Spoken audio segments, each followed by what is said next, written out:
All right. Well, welcome everyone. You should be able to see my slides, and we've now started the streaming service as well, so that should be up and live as well. But my name is Hiva Koladrabits, in case you haven't watched one of my webinars before. I'm a family nurse practitioner, part of the Archer Review FNP team, and today we're going to talk about geriatric care in the beginning and then go into our screening guidelines. So we've got a lot to cover, but as I always say in my lectures, I like to keep it open and interactive. So please keep that chat box open, ask any questions that you have. Our lovely Miss Morgan's on the chat with us today, so she's going to help us out. But ask your questions as I'm going through the lecture, and I like to ask you my questions too. So don't be shy in answering. I always tell people get it wrong now so that you get it right on the boards. It's going to be really helpful for you. So go ahead, open that chat box and get ready to engage, and we're going to have some fun today. All right. So without further ado, let's get started. So talking about our geriatric patient population, we're going to go through different common things that you're going to see in this patient population. Again, this is important for you to know because the boards are going to want to know, do you know what normal looks like? Can you reassure patients? And do you know what abnormal looks like? When are you going to get them to a specialist or get them the next level of care to make sure we're not missing anything? So knowing what's normal and what's expected in our geriatric patient population is going to be very helpful for you. So we're going to start by talking about some of the visual changes that they have that some of our patients will experience as they're aging, as our patient population ages. So the first one I like to start off with is arcus senellus. So arcus senellus is a benign finding. It's when you develop lipid deposits around the cornea. And so this is something interesting to see in clinic. It'll kind of take you back when you first see it, but it's normal in our patient population. I think the statistic is like over the age of 80, about 100% of patients do actually have arcus senellus. So it's totally common. It does not affect the patient's vision. So that's something to note, but it does indicate that they have hyperlipidemia. So they've developed lipid deposits around their cornea. And so when is this concerning? It's concerning when you see it in the younger patient population. So if they're under the age of 40, you definitely want to make sure that you're checking for hyperlipidemia and you're checking their lipid panels. But in our older patient population, it's normal. If they're not being treated for hyperlipidemia, you might want to check a lipid panel. Another red flag that's not normal is if it's unilateral. So if you only see it on one eye versus the other, you should be worried about their carotid. So you definitely want to listen for bruit and possibly send them to a specialist to get that carotid ultrasound to make sure that they're not, there's no blockage in their carotid artery. But otherwise, arcus senellus is very normal and something that you're commonly going to see in your geriatric patient population. Now, cataracts. Cataracts is also really common. This is when you get that white, yellow opacity or the clouding of the lens of the eye. This does affect the patient's vision. So patients will come in complaining of these signs and symptoms. They might see halos around light because when you get that clouding around the light, when you're looking at direct light, then you're going to see halos around that light. So that might bother them. Driving might be an issue. So making sure that they're able to do their normal daily activities safely is going to be one of our goals of treatment. But they'll have that blurry double vision, the halos, glaring, their changes in their color perception. So you definitely want to send them over to ophthalmology, and then they'll determine if surgery is indicated and when it's indicated. But also another common finding in our geriatric patient population. So moving on to glaucoma. So glaucoma is a condition of increased intraocular pressure that eventually damages that optic nerve. So we definitely want to make sure we catch glaucoma early and we treat it early to help prevent damage to that optic nerve because it's not reversible. But if you slow the progression, then you prevent more damage to that optic nerve. And so glaucoma is not a normal finding. You want to make sure your patients are getting their routine annual eye exams done just to check for glaucoma and catch it early, again, delaying that progression. And today we're going to focus on primary open angle glaucoma, which is the most common that you're going to see in your geriatric patient population. And that's when they start to lose their peripheral vision. So you might notice, or they might come in saying, you know, I have central, like I'm driving, I can see straight in front of me, but I can't really see around me. Sometimes I have more blind spots. So then you want to do that visual acuity the visual acuity test and also the visual field test to see if they're losing their peripheral vision. That can clue you to this might be open angle glaucoma. And then when they go to see the ophthalmologist, they'll check that intraocular pressure. And if it's over 21, then that's indicative of increased intraocular pressure and might be a sign of glaucoma. So some risk factors, aging is definitely a risk factor, but also things like hypertension, long-term steroid use. So have that in the back of your mind. If you have patients on these medications or being treated for these conditions, they might be at increased risk for glaucoma. Treatment usually is treating the underlying condition. So if we're talking about open angle glaucoma, you can use eye drops to help with that, relieve some of that pressure, help with that aqueous drainage, because that's usually what's blocked and not draining well and causing that increased pressure. And then the specialist can talk to them if surgery is indicated. So definitely want to watch out for glaucoma and educate our patients on making sure they're getting those routine eye exams is going to be really important. So now quiz time. I told you I'd make you interact with me today. So go ahead and open that chat box and put in your answer. Again, please don't worry about getting it wrong. I'd rather you get it wrong now than on the boards, but let's have a little fun with it today. So what is the most common cause of blindness in the elderly? What do you guys think? What is the most common cause of blindness?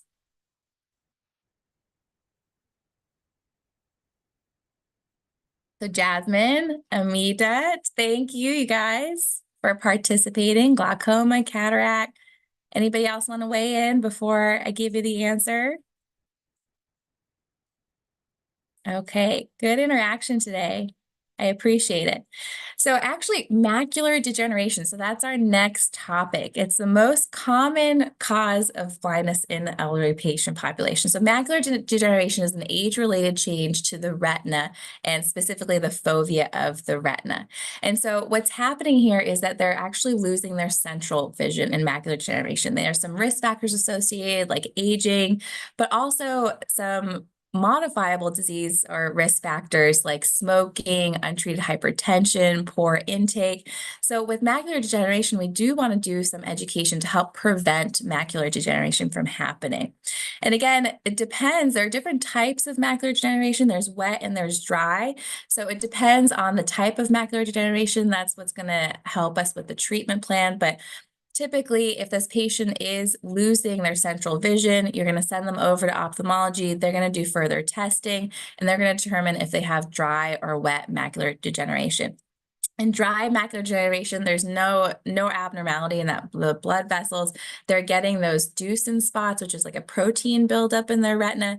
And then in wet macular degeneration, they do have probably some bleeding or hemorrhaging in the vasculature of the eye and the retina. So that's why we call it wet macular degeneration. So the treatment is going to depend on the underlying cause. And for us in primary care, we want to, of course, help them with daily living, making sure they're able to do the things that they need to do. So we're going to talk to them a little bit about modification. So modifying, maybe using more large print on their phone or their reading, improving lighting to help them with that central vision loss. And then the specialist would determine if they are a candidate for laser therapy or ocular injections, so they would do further treatment for their macular degeneration. But it is the most common cause. So I love that you guys participated. That was great. So now let's jump to hearing changes. So moving on to the ears. So gradual hearing loss is normal in aging. We do typically lose our high-pitched sounds first, so that is a normal finding. You might have patients coming in and saying, you know, my wife says that I don't listen to her, but I really don't hear her as much anymore. People say that they have to repeat things to me a lot. You might have somebody come in and say, you know, I'm just not hearing as well when I'm in meetings or if I'm in a restaurant and there's a lot of background noise. So this is normal, a normal finding due to aging. So risk factors include aging. But again, there's some modifiable risk factors as well, like frequent exposure to loud noises.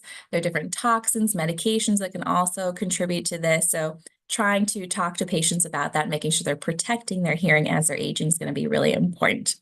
Different screening tools. This one always makes me laugh with the whisper word test. I guess it's something that you could know for clinical practice, but I don't think I've ever used it in clinical practice, nor do I see a case scenario where I would use the whisper word test. But basically you stand behind the patient and you can read about there's certain like criteria for the whisper word test, but saying like a word with 2 syllables and seeing if they can hear you while they're holding their pinna. So it's a funny test, but typically in your office, you would probably have audiometry. If not, you would send them to ENT. They would check their hearing and then they can determine if they need something like hearing aids to help them with their hearing loss. So hearing loss that's not normal is unilateral hearing loss. You always want to make sure that there's no tumor or something, infection or something else going on. But typically bilateral hearing loss, you will see slight changes between the ear or slight differences between the ears, but it's usually bilateral over time due to aging. So that's going to be a normal finding for you. So now let's talk about some skin changes that you're going to see in your patient population that are normal. So starting with solar lentigo. So these are more commonly known as liver spots. These are benign. They're going to be flat, brown, tan spots on the skin, typically in sun-exposed areas. So you'll see it on the hands, arms, face, ears. They're not harmful, but patients don't like them cosmetically. Some patients don't mind. Some patients really don't like them. Typically with my older patient population, I like to make sure that they're seeing dermatology at least once a year because they do have all these different spots that I want to make sure that they're getting more closely looked at and monitored for any changes in those spots. But for you to know in clinic, these are normal findings as we age, and it's due to more sun exposure. It's actually clumping of that melanin and overproduction of that melanin, high concentrations in that area. So the best way to avoid these liver spots is to make sure we cover our skin, we use good proper SPF, so good skin and sun protection is going to be really important. So now let's move on to stasis dermatitis. So in this condition, this is due to chronic venous insufficiency. So we do want to watch for this because this does need to be treated to help prevent any complications. Typically, you'll have patients come in with swollen, pink, red, itchy, scaly skin. They might have developed an ulcer due to their venous insufficiency. So you want to make sure you're definitely checking the skin, checking for circulation, and talking to them about treatment like wearing compression stockings to help get that blood flowing back up to the heart. Also, exercise really helps elevating those legs when you're sitting down. You can put them on medication to help with that lower leg edema as well, but making sure that we're not getting to that ulcer stage is going to be really important. Also, watching for any signs of blood clotting like DVTs is going to be really important. So making sure you're educating your patients on this is going to be helpful.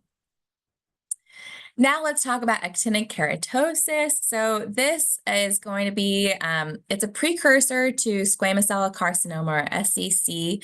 It doesn't happen as often, but it can happen. So you definitely want to make sure if you're noticing any patches, like red, scaly patches, mostly in the sun exposed areas, again, face, nose, ears, if there are any rough, scaly patches like that, you want to send this patient over to dermatology to make sure they're taking a closer look with the dermoscopy to make sure that it doesn't need a biopsy to rule out squamous cell carcinoma.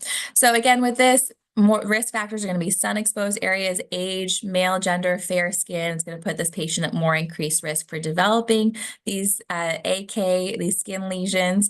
And then again, diagnosis is mostly with touch and visual inspection, but if you don't feel comfortable with that, sending them over to dermatology, they can take a look with that dermoscopy, and then they can also biopsy it if they're suspecting malignancy or a precursor to malignancy. It's going to be really important. And then the treatment is just removing them. So with cryotherapy is going to be the most common treatment or excision. And then again, in primary care, our role is to help with prevention. So educating these patients, making sure they're wearing proper SPF, they're covering their skin, and they're checking for these newer lesions so that we can remove them and treat it early so it does not develop into something more malignant. It's going to be important. All right, now with senile purpura. So this one is just bruising in our patient population. So as we age, our skin becomes really thin. Our blood vessels also become more fragile. So as we bump surfaces, which we do all the time, I know I do, they're going to bruise more easily. And then more and more of our patients in the older patient population are on some type of blood thinner, so that contributes to it. So you're going to see those dark purple bruises under the skin. This is a really good picture of that. The reason why this is important is because you're going to have patients coming in complaining of this. And so you have to reassure them that it's normal, but with the caveat of you have to talk to them about how well is it tolerated. So if it's really bothering the patient, then we need to talk about if they're on a blood thinner, talking to their cardiologist, collaborating with that cardiologist to see if we need to make some medication adjustments because they're just bruising all the time, right? So these are self-healing. You can reassure the patient, but also taking a look at the more global clinical picture for this patient is going to be really important. Are they tolerating the bruising? Were they just worried about it? They just needed some reassurance, or is it really just bothering them and we need to talk to our team about it, about what we need to do about it? It's going to be important. But these will heal in time and they heal on their own. So some common cancers that we're going to see in our geriatric patient population, lung and colon cancer. When we get to our screening guidelines, we'll go a little bit more in depth about these. Lung cancer, typically these signs and symptoms are non-specific until they've gotten really advanced. You might have a patient with a persistent cough. They might have blood-tinged sputum. That's a big red flag, right? They might have shortness of breath, chest pain, weight loss. How we're going to diagnose this is with that low-dose CT scan. And we'll, again, talk about that when we get to the screening guidelines section. And of course, treatment's going to be done by the specialist team, and they'll determine if they need surgery, chemo, radiation, or a combination thereof. With colon cancer, that's also another common cancer you're going to see in our geriatric patient population. So age is a big risk factor. Genetics is going to be a risk factor. So asking about family history is going to be important, but also a history of colon polyps. So making sure our patients are getting those colonoscopies, that's our gold standard. Getting those polyps removed is going to be really helpful in preventing colon cancer. And then also asking them about lifestyle. So are they smokers? That puts them at increased risk. How's their diet? Do they eat a lot of red meat? Excessive alcohol intake puts them at increased risk for colon cancer. So talking to our patients about their lifestyle and helping prevent this is going to be really important. And in those patients that do have more increased risk factors, making sure they're getting that colonoscopy is going to be really important.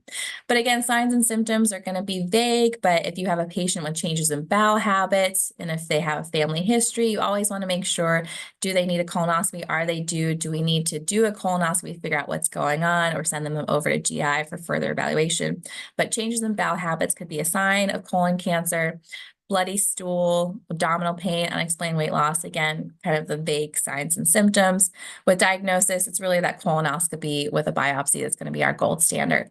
And then again, treatment's going to go to that specialist team that are going to determine what the appropriate treatment's going to be. Is it going to be surgical resection, chemotherapy, radiation, or some combination thereof? So now jumping to incontinence. Remember, incontinence is involuntary. The urine involuntarily leaves the bladder, and there are a lot of different types of incontinence, three main types. There's urge incontinence, stress incontinence, and overflow incontinence. For today's purposes, we're going to focus on urge incontinence because it's the most common type, and you'll probably see this come up on the boards as well, and you'll see it a lot in your patient population. But basically, it's when you have that sudden urge to urinate, and it's also known as an overactive bladder because you're getting a really more spasm in those muscles of the bladder. Risk factors, age is going to be a risk factor, but also caffeine or alcohol use. So anything that's a bladder irritant, obesity, constipation, those are going to be different risk factors for different types of incontinence as well. So you want to get a thorough patient history because oftentimes, especially as our patients age, they might not come in talking about this because they're a little embarrassed about it. So it's important to ask the questions like, how many times are you getting up in the middle of the night to go to the bathroom? And how many times are you emptying your bladder during the day? Are you having any leaking? That's going to be really important. Why? Because we want to make sure we're catching any potential infection. So you always want to ask the UTI questions as well to rule out any infection. So are they getting urgency, frequency, pain with urination? Is looking at the outside of the skin if the patient will allow you, or if they're sharing that in their history that they have some rash out around their skin due to the frequent leaking, right? Are they getting a little bit of a yeast infection or even some irritation from the urine just touching the skin all the time? So asking those history questions is going to be really important. And then if you're confused about what type of incontinence it is, you can always get urology on board to help do a more thorough evaluation, and they can determine maybe it's a mixed incontinence or see what type of incontinence it is and help you with your treatment plan. But more often than not, for urge incontinence, you're going to talk to patients about relaxation techniques, avoiding those bladder irritants like coffee, alcohol. And then you can also send them over to PT. I really like the pelvic floor training that PT does, and we can also consider medications in this patient population if none of that is working or if they need that as an additive or adjunct to their therapy. So now we're going to talk about dementia. So remember, dementia itself is not a disease, but it's a set of symptoms. And so it's caused by disease because it's damage due to the brain cells. That's the underlying issue. And the damage is from the diseases like Alzheimer's, Lewy body, vascular. So dementia itself is a set of symptoms that cause poor memory, difficulty learning. And so open up your chat box and can you guess what the most common form of dementia is in our current population, patient population?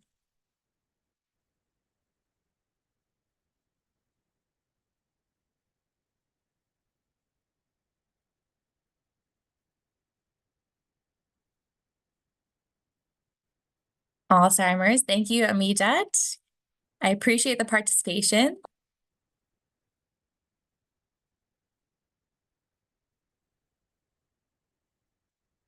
Anybody else want to weigh in?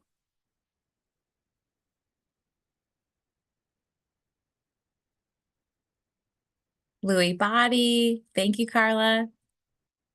Well, you guys are doing great. So trying to write. Thank you, Jasmine. Well, I appreciate the participation. So Alzheimer's is the most common, and we'll talk about that in the next slide. So I really love the participation. So what do you do when a patient comes in and they say, they just can't memorize, their memory is just not as good as it used to be, or they're having difficulty learning or concentrating at work, what's going on? And as they're aging, maybe they share with you as well that they have a family history of dementia, or you ask that question. How do you want to screen these patients? I really like using the mini mental status exam, the MMSE. There's also the St. Louis University mental status exam, or the SLUMS. So either of those are helpful in the clinics just to determine and score that patient's memory and see, is there really some underlying memory loss that's concerning that needs to be further worked up. And then your lab work, you always want to check CBC, thyroid function, vitamin B12, chem panel, make sure you're not missing any underlying reversible causes for that underlying memory loss.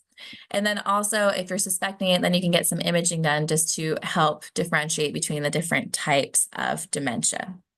And so, as you guys said, very good. So Alzheimer's is the most common form of dementia, and it's a neurodegenerative disease, meaning it causes loss of the neurons in the brain, which leads to symptoms of dementia. Its cause is not completely understood, but they do see some plaques and tangles when they're looking at those brain cells on the slides. And patients do have progressive memory loss and changes in behavior. So what our goal is to help delay the progression of their Alzheimer's disease. So you have the 5 A's of Alzheimer's. So you have the memory loss, loss of voluntary motor skills, inability to recognize faces, objects, voices, or places when it gets really advanced, impaired speech, loss of ability to identify names and everyday objects. So these patients, as their Alzheimer's gets more and more advanced, do need more and more care. And again, we have treatment options and medications to help hopefully delay the progression of their Alzheimer's disease. And then you will have to get PTOT in home care, depending on their living setting, to help with those activities of daily living for these patients. The other types of dementia that we talked about, Lewy body, vascular dementia. So Lewy body is when you get the buildup of the abnormal protein in the brain. Vascular is that impaired blood flow to the brain. What I want to flag in this slide is the delirium. So this is something you don't want to miss, both on the boards and in clinical practice. But what is the difference between the other types of dementia that we mentioned and delirium? Who can tell me? What is the difference? What should be a red flag for you?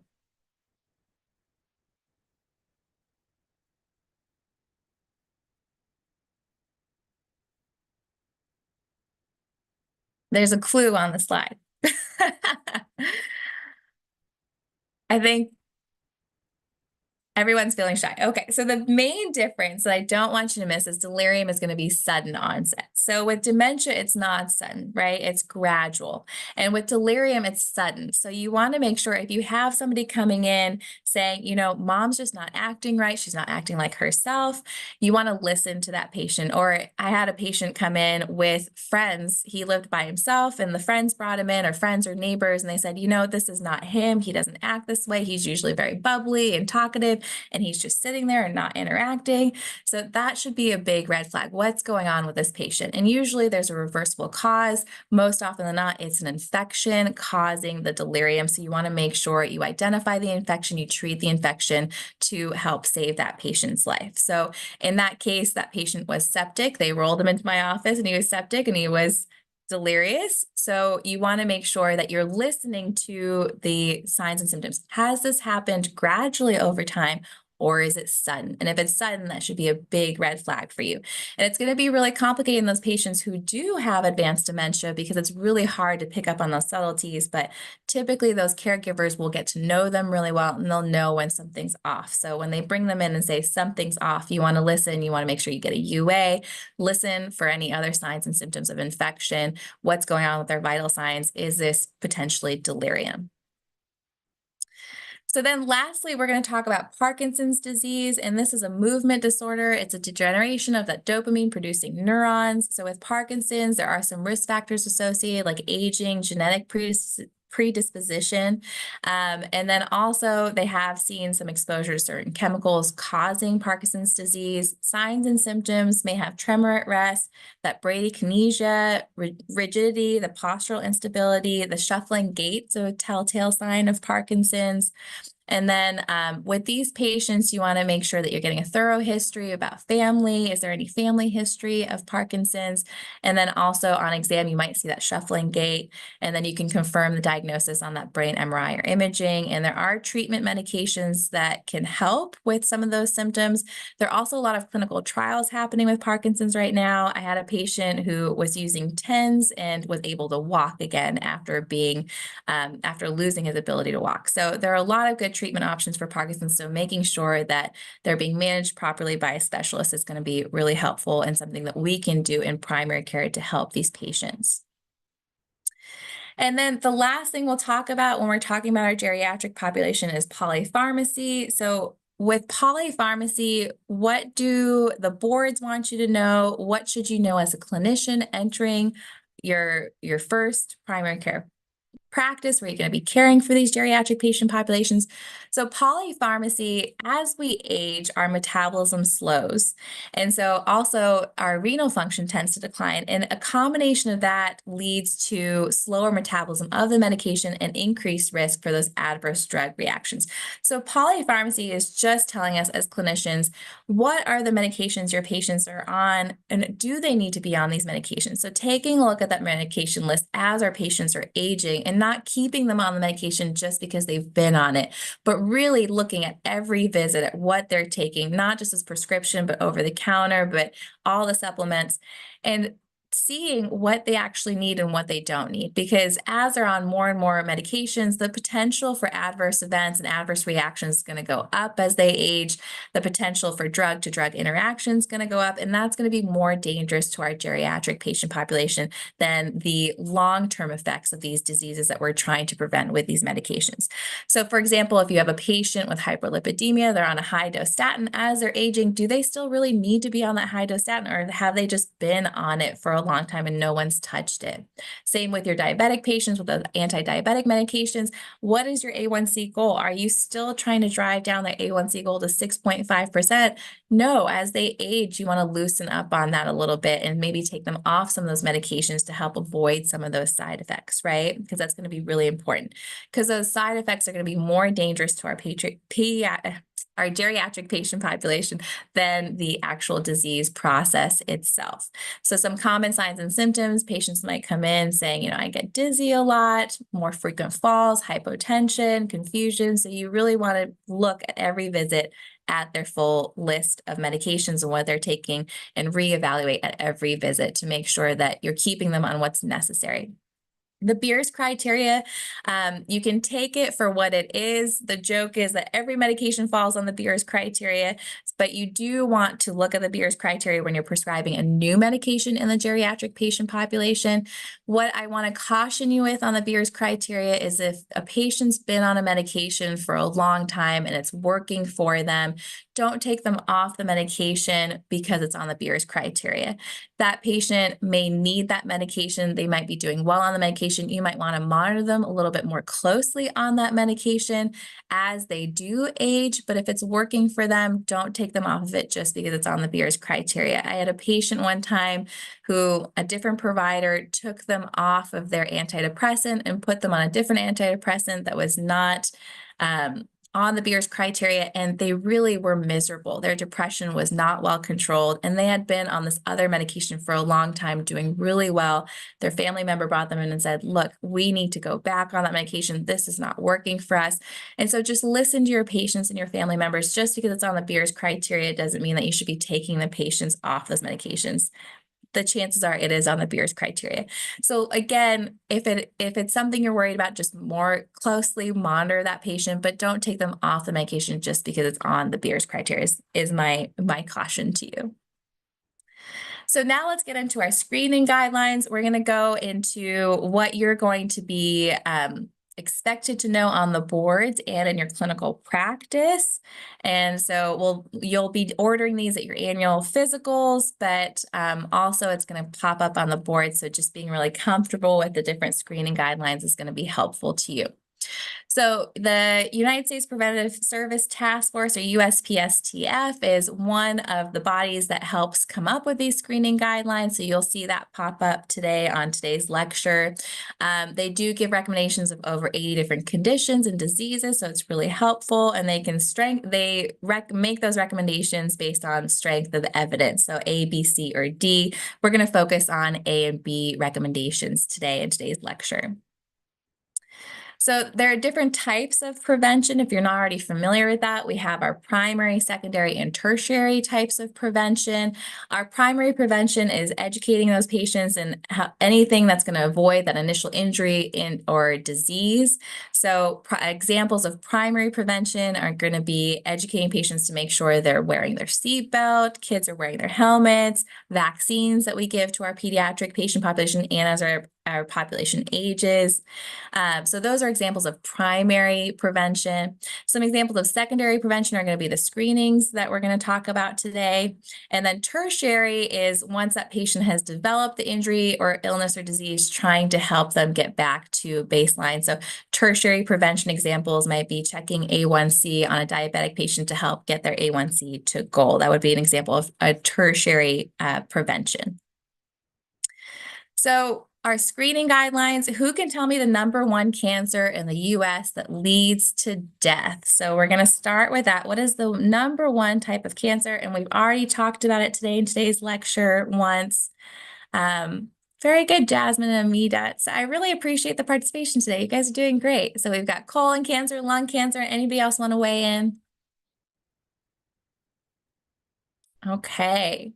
Well, you guys are correct. Lung cancer is the most common type of cancer that leads to death in the United States currently. So lung cancer, we want to make sure we're screening these patients who are at more increased risk with a low dose CT. That's going to be our primary screening for lung cancer. So who qualifies? So any patients between the ages of 50 to 80 with a 20-year lifetime PAC history of smoking or are current smokers, and then any adults who had quit smoking within the last 15 years. So who can tell me how to calculate a lifetime PAC history of smoking?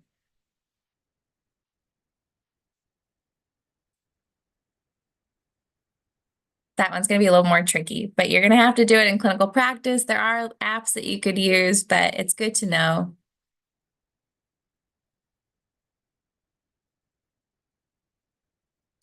Okay, that's okay. You guys are shy about that one. So it's the number of packs per day multiplied by the number of years a person has been smoking. So for example, if the person smokes 2 packs per day for 10 years, you multiply those, they meet the requirement. They have a 20-pack year history. So they would meet the requirement for this low dose CT.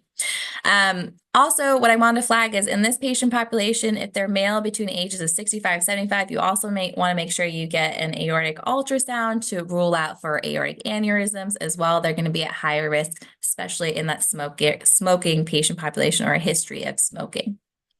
So now let's go to our cervical cancer screening. So we're going to go over the ACOG and American Cancer Society cancer screening guidelines.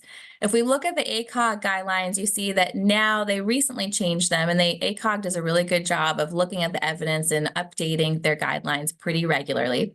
But if you look, they did change their guidelines and say anyone over the age of 21 should be screened for cervical cancer, regardless of their sexual history. And between the ages of 21 to 29, you just need to do a pap smear every 3 years. So a pap smear looks at the cells on that cervix under a microscope and makes sure that there are no abnormal growth of those cells. And that is a big change because you will have clinicians who do pap smears every year, and we've really moved away from those guidelines because we want to make sure that we're not over treating and we're letting that cervix heal itself. And then once they reach the age of 30, they have a couple of options. You could do that cytology every 3 years, and then you can independently do the HPV testing every 5 years, or you could do co-testing with cytology and HPV every 5 years. So they give you a couple of options there. The American Cancer Society, it's a little different, but pretty similar. Starting age 25, start the screening, and they give you similar guidelines with the HPV testing every 5 years on its own, co-testing every 5 years, PAP alone every 3 years. So those are very similar. It's something you can have in the back of your mind for your boards. So while we're here, what are the highest risk strains of HPV? Who can tell me the 2 highest risk strains of HPV?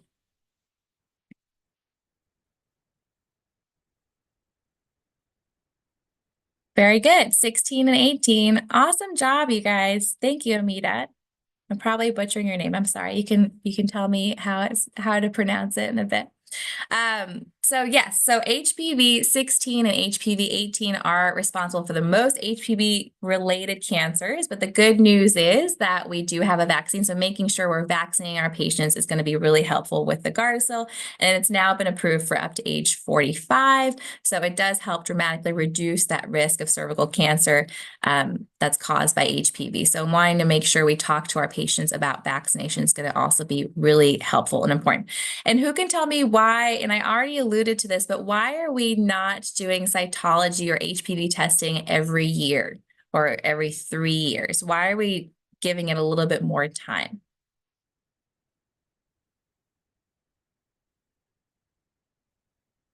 Yes. Thank you, Morgan. Vaccinate those kiddos. Thank you, Jasmine. Anybody else want to weigh in?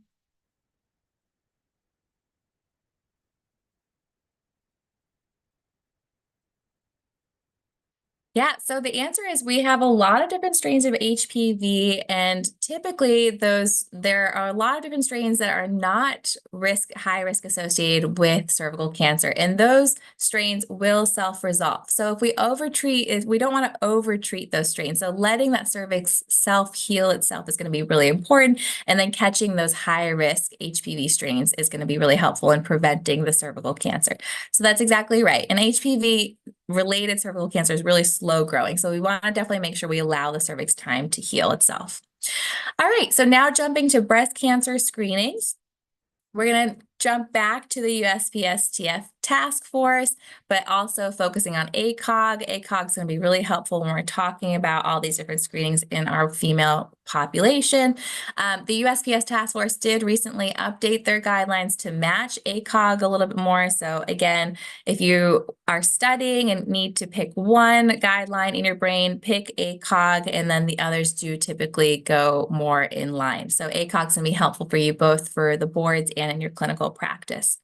But let's review the USPSTF task force. So they say that for breast cancer screening, we want to get start screening, start talking to our patients about screening between the ages of 40 to 49. And then you want to make sure you're definitely getting that mammogram by age 50. They recommend the mammogram every 2 years, and then 75 plus, you can discontinue mammograms depending on that patient's life expectancy. ACOG guideline, same thing. So start offering the mammograms to patients between ages of 40 to 45. By 45 years of age, you want to make sure you're getting a mammogram at least 1 to 2 years, depending on their risk, but no later than age 50. So again, that's very similar. And then over the age of 75, again, looking at the overall picture, you have some patients who are very young 75s, and they have, life expectancy is probably more than 10 years. So you may want to continue, but if they're 75 and they're looking like they're declining, or talking to those patients about whether they want to continue with the mammogram or not, it's going to be important. You can start to discontinue at age 75. So then there's also the American Cancer Society mammogram guidelines, and they say the same thing. So start offering in your patients between the ages of 40 to 45. By 45, begin the annual mammogram. So they're a little bit more strict, so they don't wait till 50 to start. So they say by 45 start, and then between the ages of 45 to 54, have annual mammograms. Again, you can make the decision whether you do it annually or or every other year, 1 to 2 years. And then depending on the patient's life expectancy, again, you can discuss with the patient when you want to discontinue those mammograms. And then the National Comprehensive Cancer Network is the most strict. So they talk about offering mammograms to patients every 1 to 3 years, starting at the age of 25, so between 25 and 39. And the reason for that is because we are seeing more increased incidence of breast cancer in patients even without a family history of breast cancer. And so talking to those patients about our screening guidelines that are available, what I like to make sure is you're talking to the patients about doing self-breast exams. So in the shower, at home, laying down, and if they feel anything, if they notice any skin changes in the dimpling of the skin or any lumps, come in right away, don't sit on it, and then we will get that diagnostic mammogram to evaluate. That's going to be really important. So talking to the patients about their options and moving forward together, shared decision making on how you want to screen for breast cancer is going to be really important. But they agree that by age 40, begin those annual mammograms, and then depending on, again, life expectancy, you can talk about when to discontinue those mammograms in this patient population. So again, a lot of different guidelines for breast cancer screening, but they're all kind of similar. You want to pick one. Typically, the ACOG is the most common to follow, and then follow that both for when you're studying for your boards and for your clinical practice. And then we'll talk about colon cancer. So well, I just gave you the answer, but who can tell me the second cause of death in the United States from cancer? That was a free give me. Go ahead and put it in there. Colon, yay.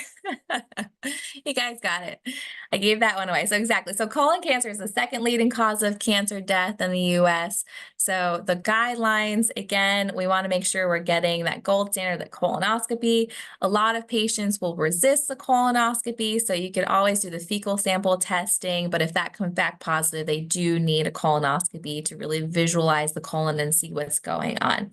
Who are we screening? So we can start screening our adult patient populations at 45 years old, make sure they've at least had a baseline colonoscopy colonoscopy earlier if they have a strong family history or if they have some of those risk factors we talked about. And then the frequency is determined by what the findings are on the colonoscopy. So GI will direct you on that. But the point is early detection is key. So really making sure you're teasing out those risk factors that we talked about and getting those patients screened, getting that baseline colonoscopy is going to be really important because it's really the gold standard, best way to visualize that colon and prevent colon cancer.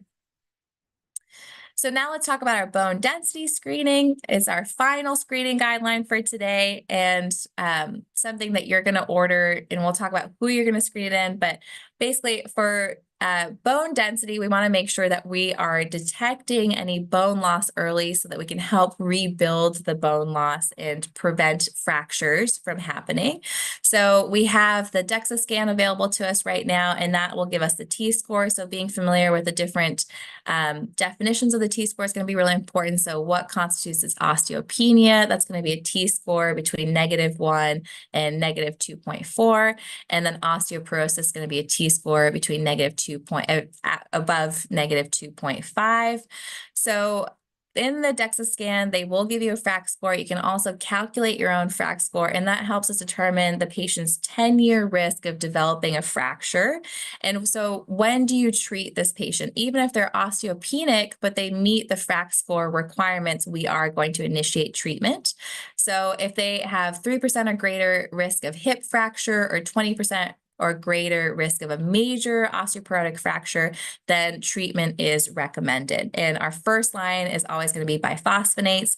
If you have a patient who can't tolerate bisphosphonates, you are going to send them to a specialist so they can talk about their alternatives like injectables. But who are we screening? We're screening all women ages 65 and older. In our postmenopausal patient population that's younger than 65, we're going to look at those risk factors. And again, it's going to be shared decision-making on when we're going to initiate that first bone density and move on forward from there.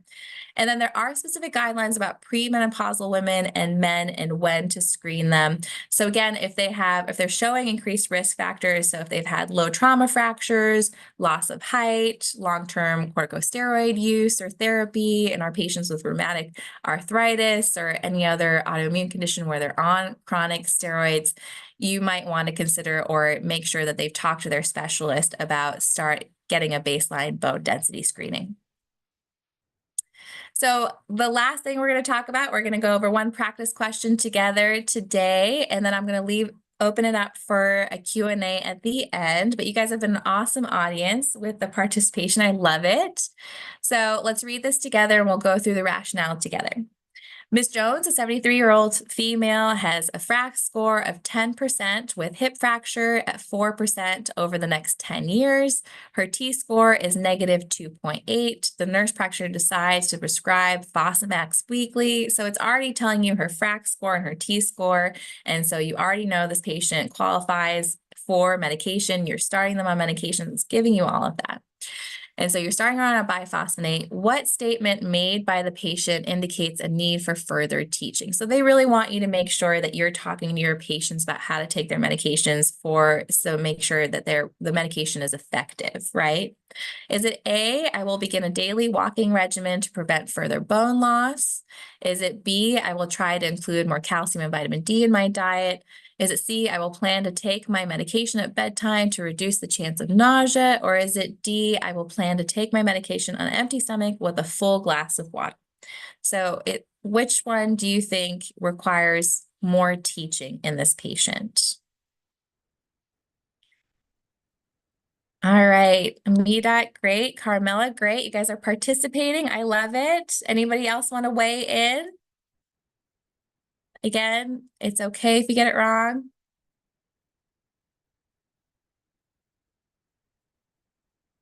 All right, you guys are absolutely right with C. And why is that? So yes, you want to make sure this patient is getting daily walks in to help strengthen those bones, help with the reabsorption. That's great. They want to make sure they're taking enough calcium and vitamin D, again, to help with that bone loss, repair that bone loss.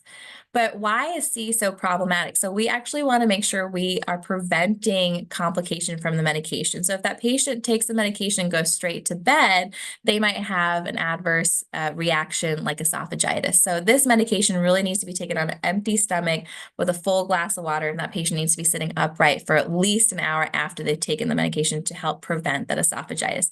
So again, the boards here kind of gave you all the things we talked about, but they really want to make sure you're talking to your patients about how to take the medication, and it's preventative, preventative, preventative is going to be our main role in primary care. So awesome job, you guys. So now we're going to open it up to the Q&A. You guys have done a really good job participating so far. I love it, but now's the time to ask any questions about today's lecture or any lectures we've given in ARCHER review or anything coming up or any questions you have about our QBank. I do want to highlight our live 3-day review coming up on July 19th. So this is an in-depth live review hitting all the topics that you'll need to know for your boards. If you can't be there live, you do have access to the recordings for 30 days afterwards. So for $50, having access to 3 days worth of lectures is a really good deal in my opinion.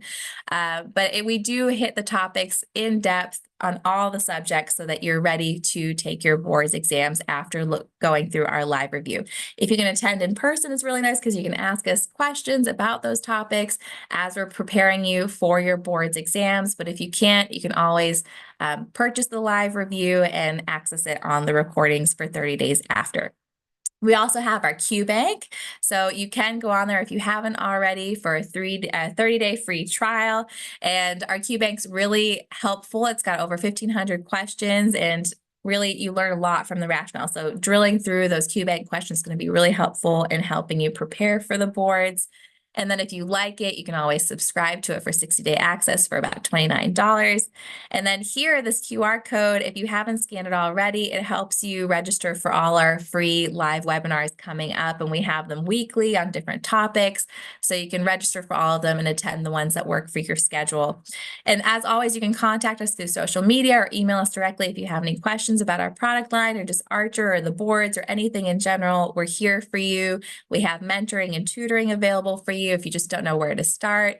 But I always recommend starting with our 3-day live review. It's a good way to start, and then you can always follow up with tutoring or mentoring just to really hone in on your study plan. So I see there's some great questions in our chat box that our lovely Miss Morgan is helping with.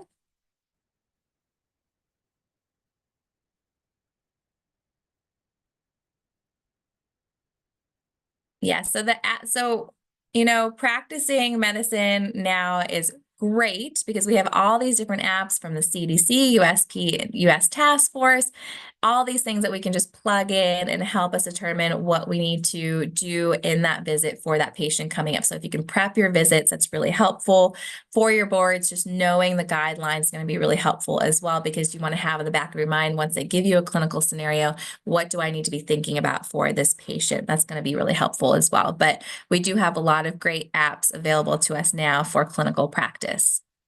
So that is great. Any other questions, you guys? Morgan and I are here to help answer any questions you have.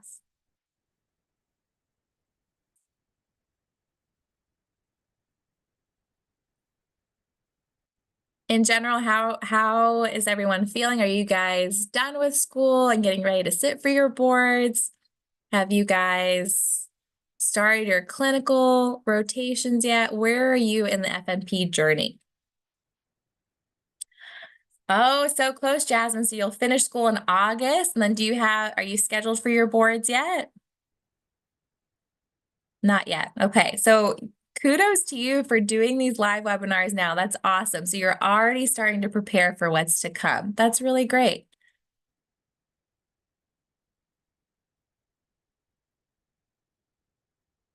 Does a 30-day subscription have, it popped away. Let's see.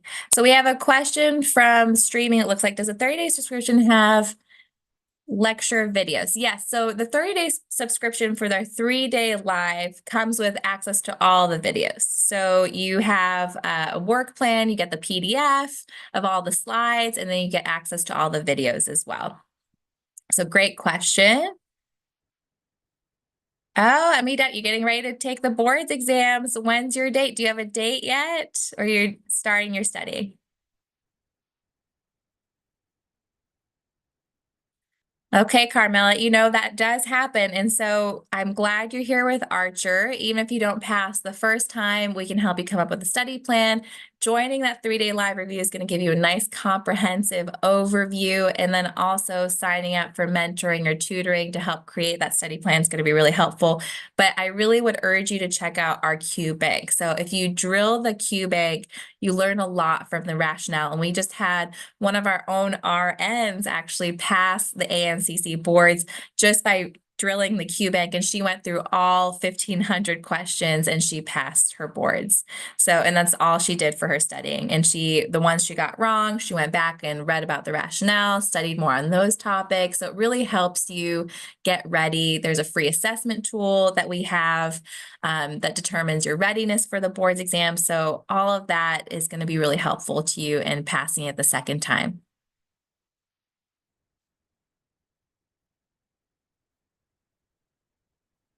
Very good, you guys. Well, if we don't have any other questions, you guys have been a lovely audience. Thank you so much for joining me on probably your lunch break today. I really appreciate your giving the time to listen to our lecture today. Please feel free to reach out to Archer for any questions you have, and I hope to see you on our next 3-day live review. You guys are going to do great.